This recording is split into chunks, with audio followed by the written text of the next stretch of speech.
मेरे साथ इस समय मौजूद हैं मैथिली ठाकुर जी। मैं आपका बहुत बहुत स्वागत करती हूँ हमारे चैनल में। Thank you. आज के नेशनल ह्यूमन राइट के ऊपर एक प्रोग्राम रखा गया, मैम उस बारे में क्या कहना है आपका? मुझे बहुत खुशी हो रही है यहाँ पर आकर के। NHRCC ने जैसे इनवाइट किया है, बहुत सारे लोगों को फेलिसिटेट कर रहे हैं और बहुत बहुत बहुत ज़्यादा इसकी ज़रूरत है, क्योंकि ह्यूमन राइट्स के बारे में ऑलरेडी बहुत लोगों को मालूम है। जो लोग का इंटरेस्ट है ये सब के बारे में जानने का, उनको ऑलरेडी मालूम है, लेकिन बहुत सारे ऐसे लोग हैं हमारे रूरल एरियाज़ में स्पेशली, जिनको जो इन सब चीज़ों से अवगत नहीं है, उन्हें ज़्यादा आइडिया नहीं है कि ह्यूमन राइट्स में उनके पास क्या क्या अधिकार हैं। तो ऐसे संस्था जो लगातार, मुझे मालूम चला कि 5 साल से लगातार ये all over India, pan India में ये लोग काम कर रहे हैं और इनके 10,000 से भी ज़्यादा इनके साथ ही हैं। तो बहुत ज़्यादा खुशी हो रही है कि मैं इसमें एक हिस्सा बन पाई हूँ और आज आकर के मुझे बहुत अच्छा लगा। मैम आप अपना योगदान किस तरह देंगे इसमें? लोग अभी भी कहीं ना कहीं अंतर्गत नहीं अपने नेशनल ह्यूमन राइट को लेकर, उस बारे में बताइए मैम। मैंने जैसे कहा कि ऐसी संस्था बहुत बड़ा काम कर रही है और जिस तरीके से बीच बीच में हम लोग सब एक जगह गैदर होते हैं और सब अपने अपने विचार कहते हैं, इससे भी काफ़ी आइडियाज़ मिलते हैं कि किस प्रकार किस दिशा में हमको। मैं साक्षी झा इस समय मौजूद हूँ दिल्ली के चाणक्यपुरी द अशोक होटल में, जहाँ आज national human rights and crime control bureau presents international convention on human right 2022। आइए बात करते हैं यहाँ के लोगों से। इस समय मौजूद हैं एडवोकेट विकास तिवारी, लीगल एडवाइज़र। सर मैं आपका बहुत बहुत स्वागत करती हूँ हमारे चैनल में। बहुत बहुत धन्यवाद आपका। सर आज के कार्यक्रम के बारे में बताइए और कैसा रहा, मतलब जितना आपने सोचा था कि उससे अच्छा रहा या कितना वो था?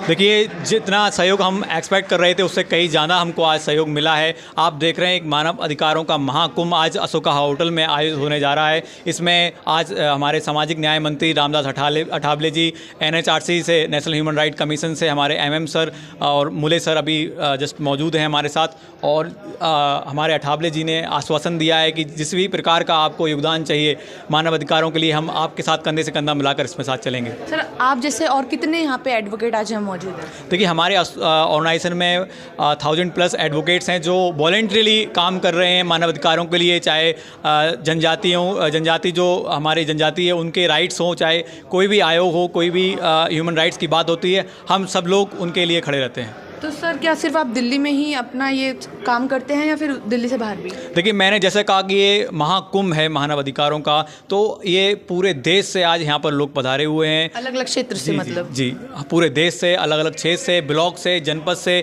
हर ग्राउंड रूट पर हमारी टीम है और मानव अधिकारों के लिए कार्य कर रही है। हमारे उत्तराखंड राज्य के जंगलों कंदराओं का पिथौरागढ़ जिले का रहने वाला हूँ और मेरा जन्म ट्राइबल एरिया धारचूला में हुआ और मेरी पढ़ाई लिखाई जो हुई वो मुनस्यारी में हुई, जो बहुत ही भारत का बॉर्डर एरिया है, चाइना, तिब्बत, नेपाल का।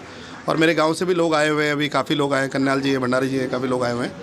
एक्चुअली मैंने आज ये बोला कि एक प्रपोजल, ये जो ऑर्गेनाइजेशन है हमारा, वो प्रपोजल एक ट्राइबल मिनिस्ट्री को दे। ट्राइबल मिनिस्ट्री के बाद बहुत पैसा होता है और वो पैसा जो है खर्च ही नहीं हो पाता है। एक प्रपोजल दे और ट्राइबल मिनिस्ट्री इस ऑर्गेनाइजेशन को फंड दे, और वो फंड किस काम आए कि हर ज़िले में 10 लॉयर होने चाहिए, पैनल लॉयर होने चाहिए, 10 लॉयर, जैसे SBI के पैनल में होते हैं, गवर्नमेंट के पैनल में होते हैं, सेंट्रल गवर्नमेंट के पैनल में होते हैं, वैसे हर ज़िले में एक पैनल होना चाहिए। और वो जो पैनल है वो वहाँ के ट्राइबल्स लोग के साथ जो डिस्क्रिमिनेशन होता है, जो वहाँ के डिप्लाइड लोगों के साथ डिस्क्रिमिनेशन होता है, मेरा ये भी कहना है डिस्क्रिमिनेशन किसी के साथ भी हो सकता है, कोई किसी जाति धर्म का हो, चाहे वो अदर कास्ट का भी हो, उसके साथ डिस्क्रिमिनेशन होता है। गरीब है, BPL वाला है, तो उसका केस ये 10 लोग की पैनल जो है वो केस लड़े उनका। ध्वनि एक ऐसी बहुत इम्पॉर्टेंट हमारी ज़िंदगी का हिस्सा है जो बहुत गहरे तक आपकी शरीर पर, आत्मा पर, मन पर प्रभाव डालती है और आपको सुकून का एहसास कराती है। जैसे आप खुद ही देखें, चिड़ियों की आवाज़ है, झरनों की आवाज़ है, समुद्र की आवाज़ है, बहुत सुंदर लगता है ना।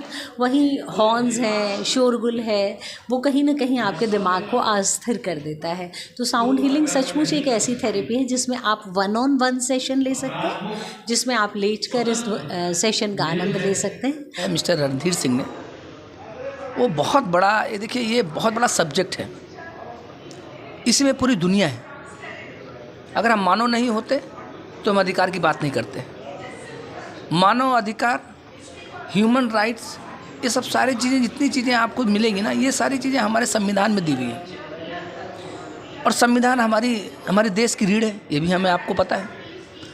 और जब आपने संविधान पढ़ा होगा तो ह्यूमन राइट्स क्या हैं, लोगों के फंडामेंटल राइट्स क्या हैं, वो भी आप बखूबी तरीके से समझ रहे होंगे। जीने का अधिकार, रहने का अधिकार, शिक्षा प्राप्त करने का अधिकार, तमाम बोलने का अधिकार, ऐसे जितने भी अधिकार आज अपने जीवन में आप उतारते हैं, रहते हैं, समाज में रहते हैं, सारे अधिकार आपको एक संविधान के तहत आपको दी गई है, जो आप उसको फॉलो करते हैं। जब आप संविधान के तहत कोई काम नहीं करते तो वो वायलेशन होता है, उसका आप उल्लंघन कर रहे होते हैं, तो सरकार बीच में आ जाती है।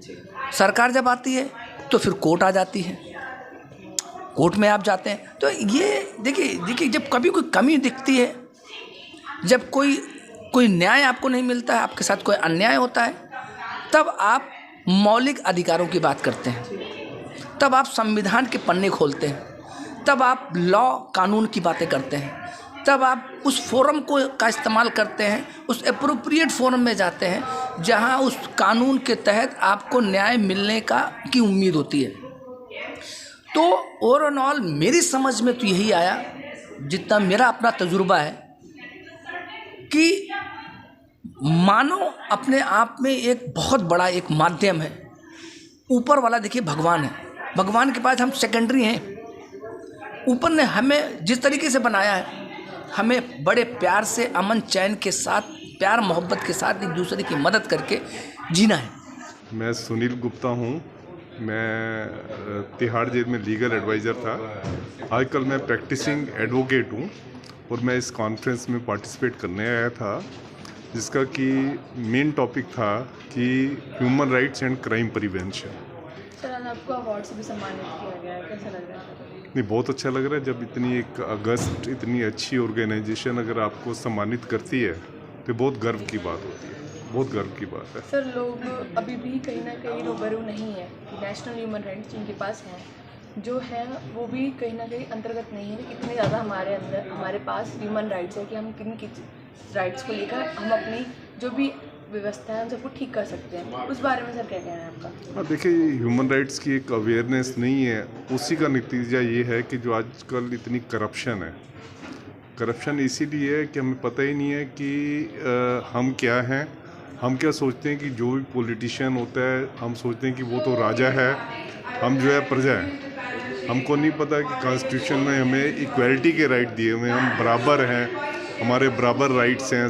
तो अगर एक बार आपको अवेयरनेस होती है तो उसके बाद आप अपने राइट को एनफोर्स कर सकते हैं। और जो इस टाइम जो देश का हाल है, तो सर क्या नीति अपनानी चाहिए हमें इस नेशनल ह्यूमन राइट्स को, हर एक व्यक्ति को, सिटीजन ऑफ इंडिया तक हर एक बंदे को पता होना चाहिए इस बारे में? देखिए, इसके लिए जैसे इन्होंने आज अवेयरनेस सेशन किया है, ऐसे अवेयरनेस सेशन करने चाहिए ताकि लोगों को पता लगे। खासकर जो अंडर प्रिविलेज्ड क्लास के लोग हैं, माइनॉरिटीज़ हैं, उनको पता लगना चाहिए कि उनके क्या क्या राइट्स हैं, क्या क्या चीज़ें उनको अवेलेबल हैं, और वो अपने राइट्स को एनफोर्स करने के लिए हमें हेल्प करनी चाहिए कि जो उनके राइट्स हैं, ताकि वो अपने राइट से वंचित ना रहें।